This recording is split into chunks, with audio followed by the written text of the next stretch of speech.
Hello there, I'm Joshua Lisec, the ghostwriter, the co-author, the author, the editor, and the overall publishing troublemaker. And I'm here with an author of mine who has a fantastic book that we would like to share with you about. And not just share about it, but give you a little bit of a sneak peek, a preview of how books that are industry standard, that are detailed with hundreds of cited sources, how they come together in a relatively crowded niche. We have here Sandeep, aka Dr. Deep. He has this wonderful precision concierge medicine and longevity science, and not just lifespan lengthening, but health span lengthening work that he'd like to share with you all today. Dr. Deep, how you doing? I am great, Joshua. Thank you so much for having me. It's great to see you and excited that the ultimate asset is finally out there in the world. My pleasure. You want to hold up a copy of it here, show it Here off? we go. So, I guess I should take my blur off here, but the ultimate asset, there it is. Precision Medicine Guide. Oh, that's great. More years at your best. Here it is. It's nice to see it in action. Yes, yes. All right. So now will you tell us a little bit about your inception for the book? So what was the first idea that you had for it that you thought, maybe I should do a book? Keyword is maybe, and then it becoming reality. Yeah, the maybe I think is probably the operative word for so many people that like us think about getting their ideas out. I frankly kept seeing the same repeating archetype come through my clinic. People who were highly successful in their lives in many different ways. They're CEOs, founders, busy parents, leaders of big organizations, folks that set goals, set strategy, accomplished things in their professional lives. Yet often when it came to their health, I found that same kind of rigor, the same kind of systems and structure, forward thinking strategy, years out planning didn't really exist. And so, we started Velocity Health to be that precision medicine clinic that we would want for ourselves and our patients, but we can only impact so many people one on one. And so the lessons that we continue to hear and that we continue to talk about with our patients that seem to be the ones that are most broadly applicable are the ones that ended up in this book and gives us the opportunity to hopefully touch more lives than we would through our direct one-on-one interactions.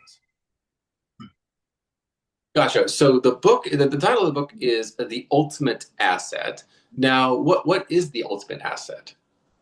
Well, you, Joshua, and me, and all of us, we all are our ultimate asset. I would say in a time of rapid change, as we are all experiencing now, some of you may have seen all the AI bots just started their own Facebook last night, and they're all chatting about us. And you know, 10 years from now is very uncertain, I think, for many of us. And work, the nature of creation and how we spend our time, all of these things I think are unknowns in most of our lives. But the one constant is always our health and our mental wellness and our spiritual being. And these are the things that we believe have the highest ROI. There is no greater asset in this day and age than investing in yourself. And we don't mean to present just platitudes in that way. I think what we really set out to do are what are the real frameworks that you need to implement in your life if you're going to see through the next 20, 30, 40, 50 years while the world rapidly shifts around us. Yes, and now you're also the founder of Velocity Health Clinic. Your story, which is in the book, is about how you initially worked within mainstream medicine, mainstream medical science, the hospital environment, and you witnessed some of the systemic inefficiencies, where you describe it, as many have, as being more like a sick care system than a healthcare system, and you realize that it could be done better. The concierge experience, which focused not on what's the problem that might kill you unless you have immediate intervention, either prescription drug or a surgeon or some sort of institutional solution.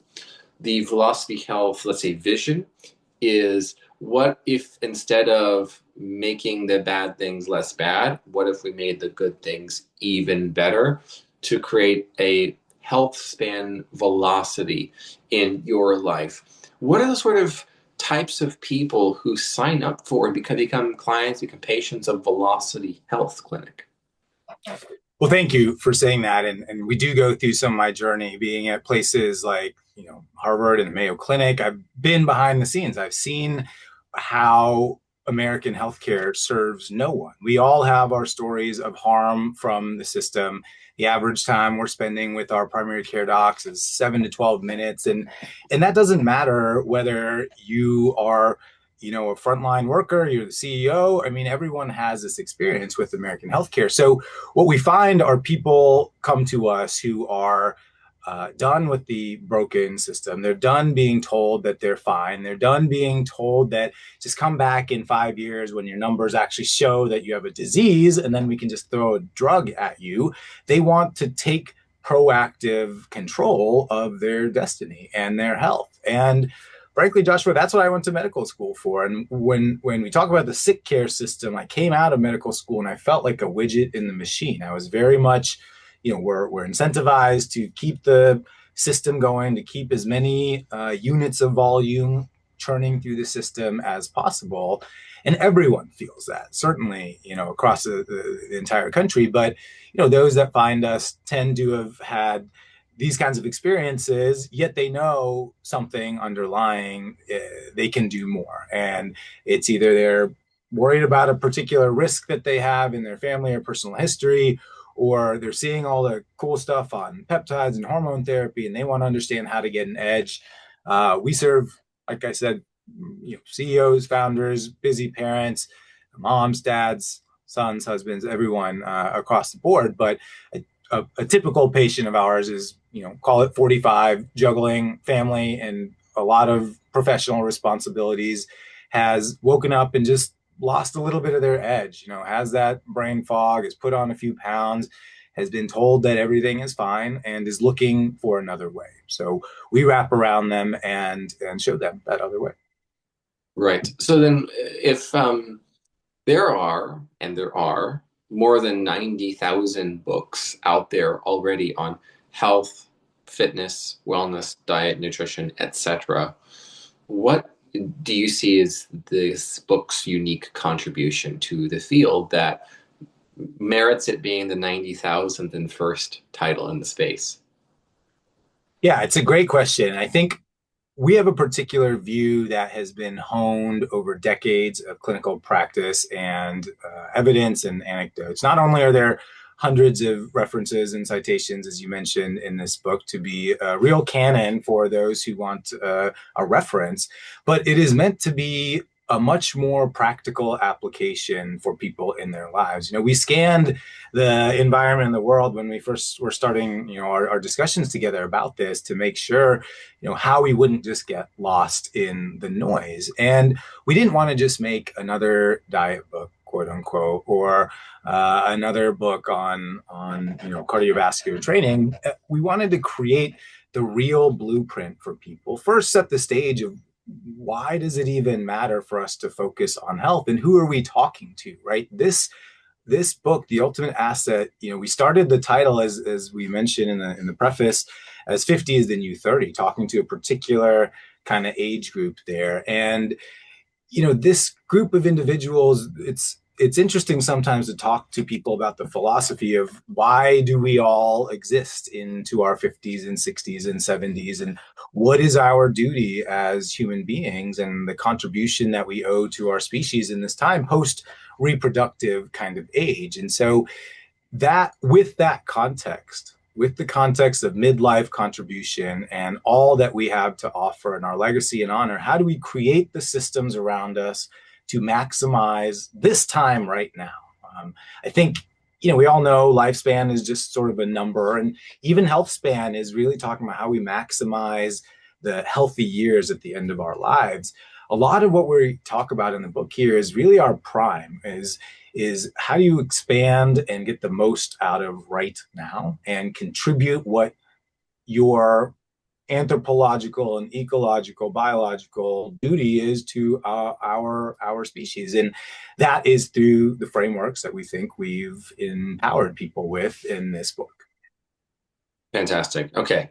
Yes, the original vision was indeed like this is for executives, founders, high-powered, high-performing business people who are roughly 44, 45 to 58, 59, somewhere in there. So we did sort of start to write it for this very specific, highly specific niche because, I think it is most applicable to them, although there are other populations that and other, let's say, types of readers that can benefit from this. But the wise question to always ask, this goes for all the aspiring authors who are watching. Hi, I'm Joshua. Aspiring authors.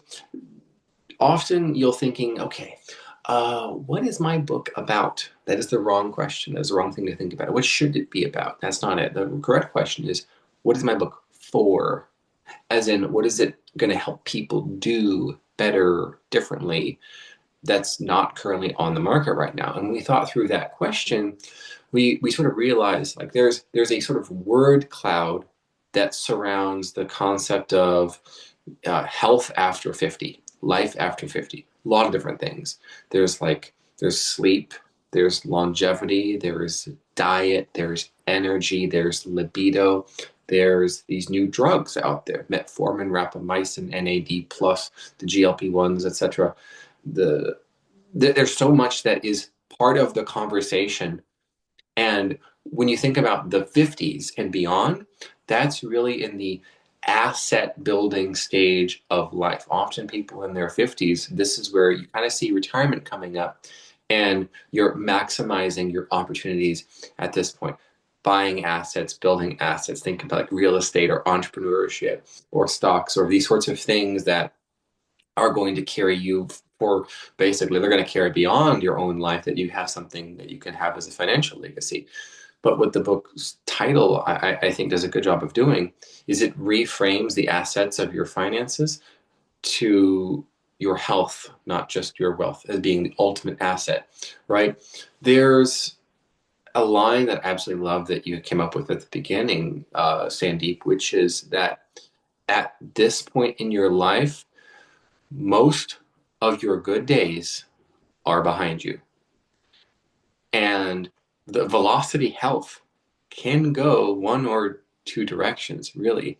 It's you protect the number of good days that you have left, or that number, like a fast forward countdown clock, those run out very, very quickly. And a good day is like, I slept well, body feels good, I got good energy, I got my mojo, I got my focus, and I can do the things that I need. Because it's at this point in life, 50s usually, where if you have parents, they're elderly and they need your best. You got kids who are older, they need your, not just your presence, but also your vision, your counsel, your wisdom. And then, of course, there's stuff with work. You have more responsibilities than ever. Maybe you have community roles. You're a community leader, religious leader in some way, maybe a lay person. Everyone is casting demands on you at this point in your life.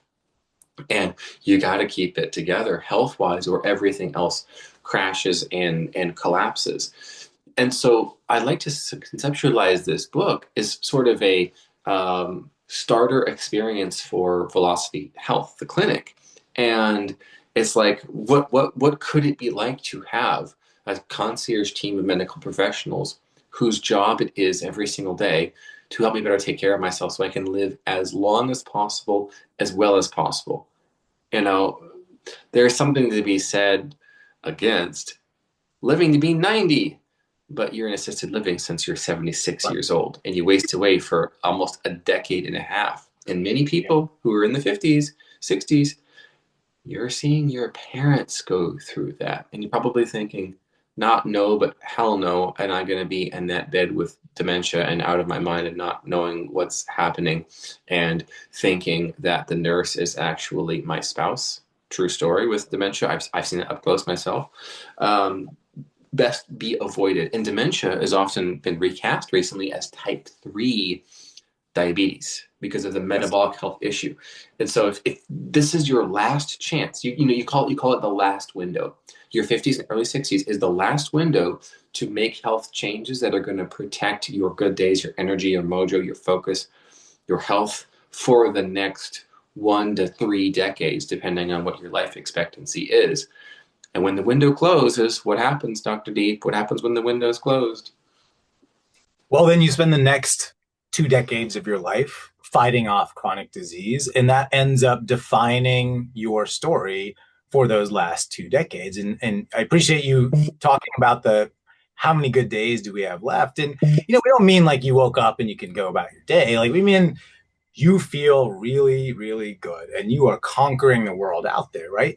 After 50, our estimation is you might have 500 or less of those days for most people. The great irony, though, Joshua, is like we talk about it in the book, and we did the research that all of the CEOs, executives, the House of Representatives, presidents, senators, NGO leaders, generals, all of the people who are consequential and making the biggest decisions for humanity at any given time are kind of in this age group as well, between 55 and 65.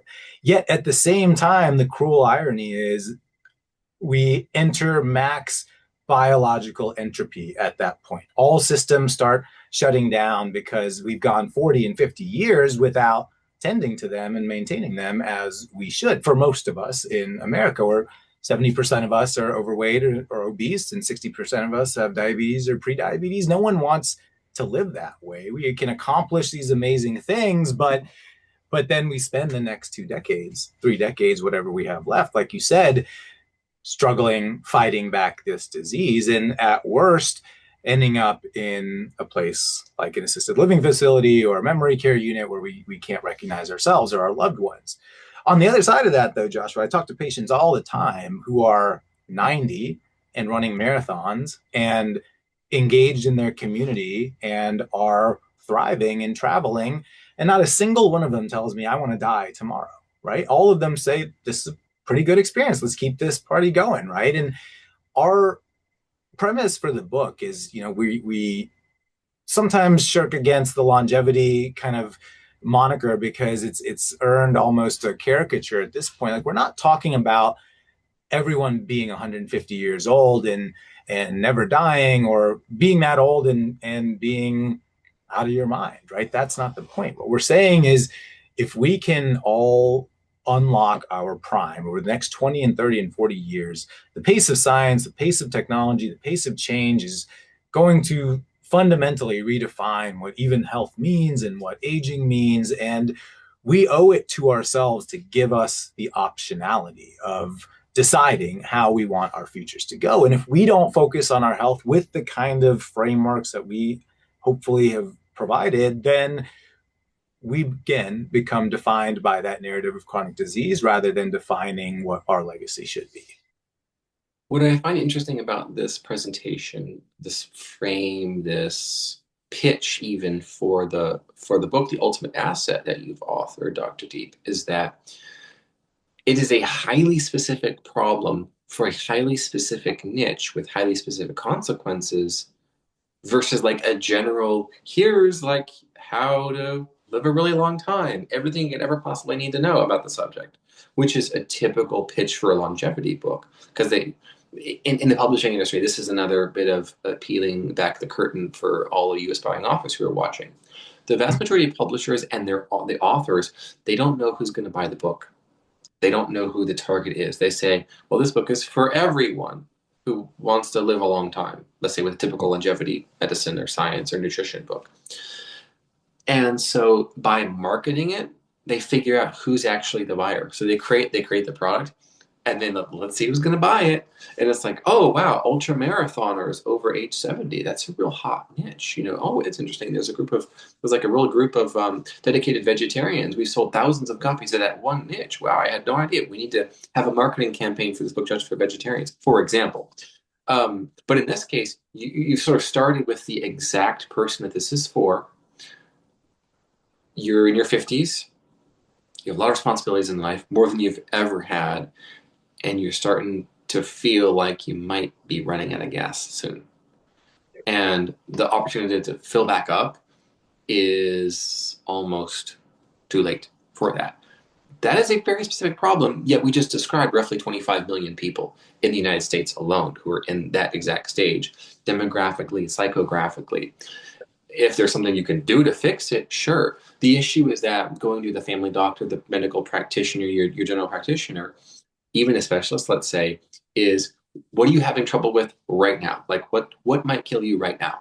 Heart attack, cardiovascular event, for example, diabetes situation. Are you at risk for developing Alzheimer's disease or an autoimmune condition, let's say? And you get 8 minutes to talk to them about that once or twice a year. Versus what are all the things that you specifically could be doing right now related to improved sleep, stress relief, consistent weight loss and maintenance of that? What about the nutrition situation? What are those foods and supplements and maybe even prescription add-ons that are going to contribute to protecting your best days that may be ahead of you, or at least maximizing the amount of them that you have rather than losing them, which happens to a lot of people after 50. And there can be a really scary event for someone who's 58, 59, when they're like, I'm going to be 60. And they're thinking, my dad was only 62 when he died of that heart attack. Or, for example, or my mom was only 63 when she had that stroke. And it's like, I remember, and then they might recall fondly some of their most treasured memories of their youth where they were a real physical specimen, able to do this kind of yoga for this many hours or play 2 whole rounds of golf in a day. And now it's like, wow, I did some weightlifting yesterday and I can't move my shoulder today. That's new. And you're 58, 59, and you're thinking, I might have only 2 or 3 years left. Holy shit. And that's where they're at. And what do you do about it? When you have that experience, what are the things that you do? The ultimate asset is for you. Absolutely. I'd say that describes the common story I hear patients coming into our clinic all the time. And we write about many of them in the book. And, when we say we're being practical, we don't prescribe to a busy executive like that. You have to follow a strict keto diet or carnivore diet. That doesn't make any sense, right? We build systems for that individual that are going to make sense for them. We give you evidence-based appraisals to understand if someone's coming at you. You mentioned some of these compounds. All these busy executives are getting thrown these peptides and saying, hey, you got to take this because it'll give you an edge. And while some of those things are helpful, if you haven't worked on the core four, like we talk about sleep, diet, exercise, and mental resilience, none of this stuff ever matters. But if you're going to consider them, here's a very structured way for you to think through it. We present in the book the easy framework where you go through, evidence and applicability and safety and all these different vectors that one should look at and examine if they're going to try any of these new kinds of therapies. And that's the kind of practical advice we were really trying to go for in this book, is not just esoteric, where are we now, and appeal to everyone, but as you said, talk about that very specific problem to that very specific person with very specific actionable points. Excellent. So where is the book available right now for people to get? So all the normal places, Amazon, Kindle, Barnes and Nobles, Audible, all the places. So you can check out our website, velocityhealthclinic.com as well. We have a spot there for the book and some extra resources there if you purchase the book as well. All right, I want to give kind of a PS sort of question in here, sneaking it in here at the end of this conversation. And that is, okay, so you're a physician founder. Physician founders are a lot of fun. In my experience, physician founders are the ideal candidate for authoring a book because you have 1, 2, or more decades of wisdom, clinical experience, interfacing with patients, thousands of, it could be surgeries, or it could be a patient scene, it could be all manner of case studies and success stories, and also publishing that you've done in peer-reviewed journals and whatnot. So you know what you're talking about at this point. But the vast majority of your wisdom, you try to package it into the time you spend with your patients and tell them what they need to know. But if the person's not yet a patient or a client of your clinic, then they don't have access to your wealth of wisdom.